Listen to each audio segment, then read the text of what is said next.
तो बताओ पहले 21वीं के समय कि देखो मैं दरबार में वचन दे के आ गया, एक शादी तो और करने दो। लोग बाहर मजाक उड़ाते हैं, इधर बचलदास खिंचिन एक ही ब्याह कर रहा है, राजा के 2-4 रानियां, तो मैं तो एक ही लाने की बात कर रहा हूँ। लाला मैडम का ना ना ना फालतू की बात नहीं। ये जो अचलदास खिंची था ना, इसकी शादी कुंभा की बहन हुआ करते थे लाला मेवाड़ी, उन लाला मेवाड़ी के साथ की थी। लाला मेवाड़ी बड़ी दबंग रानी थी भाई, और जिसका भाई कुंभा हो वो रानी दबंग नहीं हो तो कौन दबंग हो भाई, है? कोई किसी लड़के का भाई इतना पावरफुल हो, वो लड़की जीने दे किसी को, वो अपने पति की नहीं माने, बाद में क्यों माने अगले अगले भाई का डर दिखाए। तो लाला मेवाड़ी जब शादी होके आगे अचलदास खिंची के साथ यहाँ आके रहने लग गए, तो लाला मेवाड़ी ने अचलदास खिंची को कहा कि देखो अब आपने मेवाड़ में तोरण मार दिया, अब मेवाड़ में तोरण मार दिया तो अब और कहीं तोरण मारने की जरूरत नहीं, अब कोई शादी नहीं करोगे। अब मेवाड़ जैसी बड़ी रियासत में शादी करके आ गए, अब क्या छोटी मोटी जगह शादी करते घूमोगे आप। अचलदास खिंची के बेचारे के एक ही रानी थी लाला मेवाड़ी। कहते हैं एक बार अचलदास खिंची का दरबार लगा हुआ और मारवाड़ से 2 भाई बहन थे, वो दरबार के अंदर आए। वो कलाकार थे, बहुत अच्छे संगीत बहुत अच्छा गाया करते थे, वाद्य यंत्र बहुत अच्छा बजाया करते थे, और उन भाई बहन ने बहुत अच्छा संगीत सुनाया, बहुत अच्छे वाद्य यंत्र सुनाए। अचलदास खिंची बड़े राजी हुए। अचलदास खिंची ने उस लड़की को कहा कि मैंने इतने सालों तक सुना था कि मारवाड़ की लड़कियां सुलक्षणा होती है, 36 गुणों से संपन्न होती है। आज पहली बार मैं मेरे सामने साक्षात देख रहा हूँ कि आपका कंठ कितना सुरीला है, आप कितना अच्छा वाद्य यंत्र बजाते हैं, बोलना चलना उठना बैठना, वाकई भगवान ने मारवाड़ की महिलाओं को संपूर्ण गुण प्रदान किए। और लड़की बोलने में भी बड़ी इंटेलिजेंट थी। उसने कहा कि राजन, यदि आपको मारवाड़ की लड़कियां इतनी पसंद है तो क्यों ना आप किसी मारवाड़ की राजकुमारी से शादी कर ले। अचलदास खिंची ने कहा करनी तो है पर इलाज क्या है, पीछे कुंभा वाली बहन आ रखी है लाला मेवाड़ी, वो करने नहीं दे। पर अब लोगों के सामने ये बात आदमी कैसे बता देगी भाई, उधर का डर लगता है अपने को। अचलदास खिंची बोले कि हाँ हाँ हाँ, आपकी नजर में कोई अच्छी राजकुमारी हो तो बताओ मुझे। बीकानेर में एक गांव पड़ता है जांगड़ू, जांगड़ू नाम का गांव था। किसी टाइम यहाँ सांखला राजपूतों का अधिकार हुआ करता था। सांखला को, वो जो जांगड़ू का कोई सांखला राजा था, उसकी बेटी थी उमा दे सांखले, और उस लड़की ने अचलदास खिंची को कहा कि हमारे बीकानेर में जांगड़ू नाम की जगह, वहां की उमा दे सांखली, सांखलों की राजकुमारी सांखली होगी, उमा दे सांखली नाम करके एक राजकुमारी बेहद बेहद सुंदर है, और जितने राजन आपको गुण चाहिए वो सब गुण उमा दे सांखली में, और क्यों ना आप उमा दे सांखली से शादी करो, मेरी सहेली है, मैं कहूंगी तो मान जाएगी। अचलदास खिंची ने कहा कि बताओ उसमें क्या क्या गुण है। कहते उस लड़की ने गीत गा के सुनाया था, उसके गुण बताए खूब अच्छे। लक्ष्मी कुमारी चंडावत की 1960 के आसपास लिखी हुई एक बुक है, उस बुक में मैं उमा दे सांखली की एक बार कहानी पढ़ रहा था, तो वो जो लड़की गाना गा के सुनाती है तो उसमें जो गुण बताए हुए हैं उमा दे सांखली के, तो बड़े जोरदार गुण, कि वो जैसे पूनम का चांद है, वो जैसे खिलता गुलाब है, वो जैसे सरोवर का कमल है, वो चावल का आधा चौथाई दाना ही खाती है, फूंक मारे तो उड़ जाए, मतलब एकदम यूं 0 फिगर है उस टाइप का एकदम, वो बहुत अच्छा वर्णन करती है। मैं जब भी वो चंडावत जी वाला वर्णन पढ़ता हूँ उसका, उस लड़की ने जो उमा दे सांखली का वर्णन किया था, तब कुमार सानू वाला एग्जैक्टली वो गीत याद आता है कि एक लड़की को देखा तो ऐसा लगा। मुझे लगा यार ये वर्णन या तो कुमार सानू ने इस किताब को देख के लिखा है, या लड़कियों की सुंदरता के बारे में इसी प्रकार की बात की जाती है, महिलाओं की सुंदरता भारत में इसी प्रकार से बखानी जाती थी, ऐसा रहा होगा। अचलदास खिंची बड़े राजी हुए। अचलदास खिंची ने कहा डन, आप तो जाके बात करो, अपने आएंगे वहां पे। अब अचलदास खिंची लाला मेवाड़ी के पास गए, पटरानी तो लाला मेवाड़ी थे, और लाला मेवाड़ी को जाकर कहा कि भाई प्लीज एक बात है, मना मत करना। लाला मेवाड़ी ने कहा क्या है? कहा पहले कसम खाओ मना नहीं करोगे। अरे बात तो बताओ पहले, किस बात की कसम है? कि देखो मैं दरबार में वचन दे के आ गया, एक शादी तो और करने दो। लोग बाहर मजाकें उड़ाते हैं, जैसा अचलदास खिंची ने एक ही ब्याह कर रखा, राजा के 2-4 रानियां, तो मैं तो एक ही लाने की बात कर रहा हूँ। लाला मेवाड़ी का ना ना ना ना, फालतू की बात नहीं, ऐसी कोई बात नहीं होगी, कोई शादी नहीं कर सकते। अचलदास खिंची ने हाथ पैर जोड़े, अरे ऐसे नहीं। तो लाला मेवाड़ी का एक शर्त पे शादी करने दो। कि क्या? कि शादी करके जब वापस आ जाओगे तो उस रानी से कभी बोलोगे नहीं, ना कभी उस रानी के पास जाओगे, अलग महलों में रहनी चाहिए। अचलदास खिंची ने कहा ठीक है ब्याह तो करने दे, बात तो रहे कम से कम, लोगों में कह के आ गया कि ब्याह करूंगा। लाला मेवाड़ी ने कहा ठीक। अब भाई गागरोन ठेठ झालावाड़ में मध्य प्रदेश के बॉर्डर पे पड़ा, बीकानेर इधर ठेठ पाकिस्तान के बॉर्डर पे पड़ा। अचलदास खिंची गागरोन से जांगड़ू ब्याह करने के लिए आए। पहले राजा महाराजाओं की बारात वैसे भी महीने महीने रुका करती थी, और इसमें कोई बड़ी बात भी नहीं। दादाजी की उम्र के लोग जो मिलेंगे उनकी भी बारातें 3-3 दिन के लिए रुक जाया करती थी। कारण भी था, दूर जाते, ऊंट घोड़ों पे जाते, पशु थक जाते, वापस जल्दी कैसे आ पाएंगे, तो 2-2 3-3 दिन वहां विश्राम करके फिर आया करते थे। राजा की बारात थी तो महीने भर रुकी, पर कहते अचलदास खिंची ने तो अपनी बारात साल भर ही रोक ली थी, क्योंकि उमादे के बारे में, उमादे सांकली के बारे में जितना उस लड़की ने सुंदरता बताई थी, उमादे सांकली उससे भी बढ़कर सुंदर थे। कि मतलब अचलदास खिंची को लगा कि हम ही अस्त, हम ही अस्त, हम ही अस्त। अब भाई उधर साल भर हो गए, गागरोन वाले वेट करे कि वापस आए राजा, और राजा जाने का नाम ही नहीं ले। लाला मेवाड़ी उधर शासन संभाले, लाला मेवाड़ी बार बार लेटर लिख लिख के भेजे भाई आओ, पर अचलदास खिंची ने कह रखा कि उधर से कोई लेटर आए, गवर्नमेंट ऑफ गागरोन लिखा हुआ फाड़ फाड़ के फेंक दिए जाए सारे।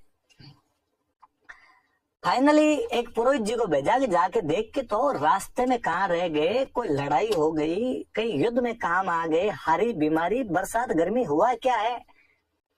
यहाँ जांगड़ू पहुंचे पुरोहित जी, तब देखा अचलदास खिंची आराम से ससुराल में बैठे बैठे गोठे उड़ाए। यहाँ पे उसने अचलदास जी को जाकर कि अचलदास जी साल हुआ है आपको, क्या कर रहे हो, ऐसे वापस चलो। अचलदास जी ने कहा ससुराल में तो बारात रुकती है, थोड़े दिन तो रुकना ही चाहिए। अरे साहब थोड़े दिन, 1 साल हो गया, बाहर गांव में लोग बात कर रहे हैं कि जवाई घर जवाई हो गया, और ये बैठा हुआ है, जाने का नाम ही नहीं लेता है, और दिक्कत कोई दूसरी है तो मुझे बताओ, हल देखेंगे।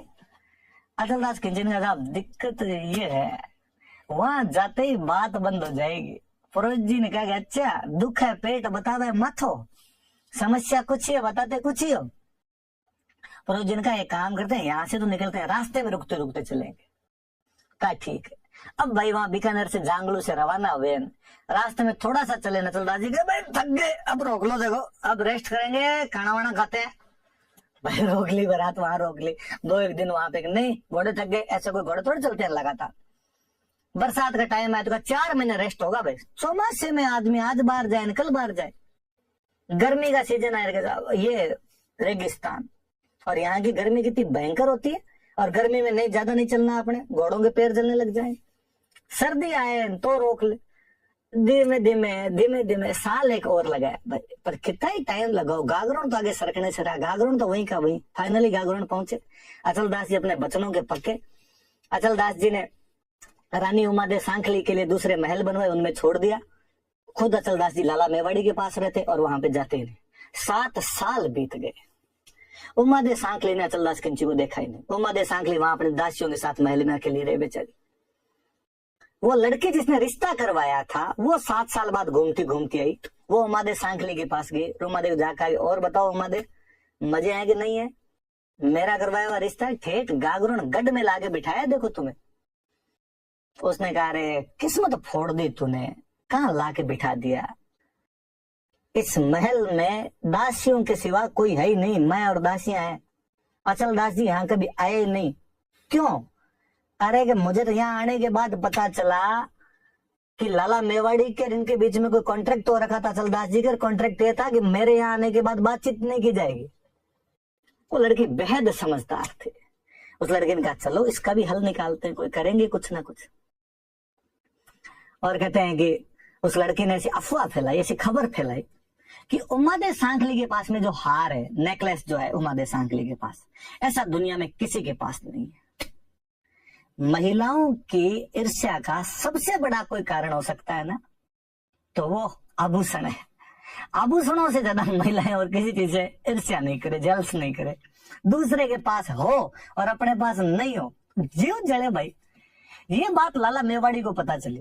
लाला मेवाड़ी ने कहा अच्छा कुंभा की बहन मैं, हार अच्छा उसके पास, गागरोन की पटरानी मैं, और अच्छा हार लेके बेटी उमादे सांखली। और उसने उमादे सांखली के पास मैसेज भेजा कि एक बार हार का डिजाइन दिखा दे, कल का कल ऐसा हार नहीं लेके आ गए तो देख लेना। वो लड़की बड़ी समझदार थी। उस लड़की ने लाला मेवाड़ी के पास समाचार भिजवाया कि हार दे दिया जाएगा डिजाइन देखने के लिए, 1 दिन के लिए हार देंगे, पर बदले में 1 दिन के लिए अचलदास खिंची हमारे महलों में आने चाहिए। लाला मेवाड़ी का डन, हार आना चाहिए, सब सीधी सी बात। उस दिन जब अचलदास जी आए तो लाला मेवाड़ी ने कहा ये क्या तरीका है, वो भी तो आपकी रानी है, संभाल के तो आना ही चाहिए कभी आपको, आप उधर भी तो जाके उन महलों में भी तो कभी। अचलदास जी ने कहा, आज सूरज किधर से उगा, तुम्हारे कहने के चक्कर में नहीं जाता, मुझे तो जाना ही है। और कहा नहीं मैं आपको आज के लिए अनुमति प्रदान करती हूँ, आप वहां जाइए। कहते हैं भाई अचलदास जी महलों के अंदर गए, मुझे लगता है उमादे सांखली ने भी गीत गाया होगा कि जाने कितने दिनों के बाद गली में आज चांद निकला। 24 घंटे बीते, 24 घंटे बीतते ही लाला मेवाड़ी की जो दासियां थी वो आई और आगे कहा भाई अचलदास जी लाला मेवाड़ी वापस बुला रही।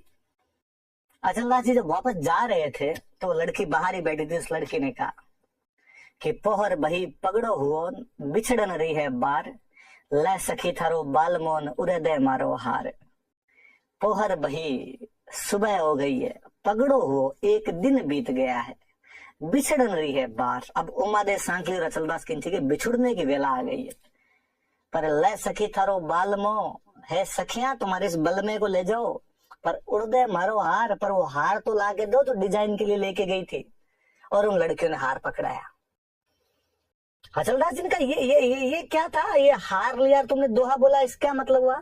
और उस लड़के ने हार को लहराते हुए कहा कि साहब इस हार के बदले में 24 घंटे के लिए खरीदा था। गागरोन के राजा की कीमत एक हार है। एक हार की डिजाइन दिखाकर गागरोन के राजा को 24 घंटे के लिए खरीदा जा सकता है। अचलदास खिंचे हुए या लगी जाके, अरे यार ऐसे कैसे किया जा सकता है।